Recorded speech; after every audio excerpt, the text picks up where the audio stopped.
Okay, so we are still doing exponents, and we are still continuing with law number 1 for exponents. We are doing example 3. Example 3 says 2 to the power of 4 times 4 to the power of 3 times 8 to the power of 2. Now we don't have the same base anymore. We don't have the same exponents. We are on law number 1. Law number 1 states that if you have the same base, you must add your exponents.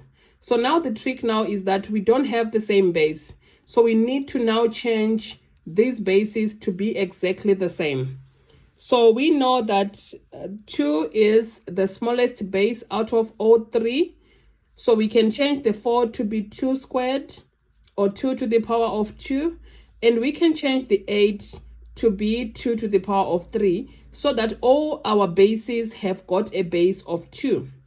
So we bring down our 2 to the power of 4 times, for the 4 we are going to say is 2 to the power of 2, but we already have a 3 there. We need to multiply our 2 by 3 times, the 8 is a 2 to the power of 3, but we already have an exponent of 2, so we multiply that by the 2.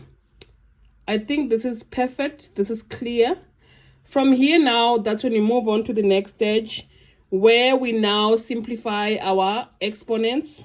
So it's going to be 2 to the power of 4 times 2 to the power of 2 times 3 is 6 times 2 to the power of what? Of 6 again. All right.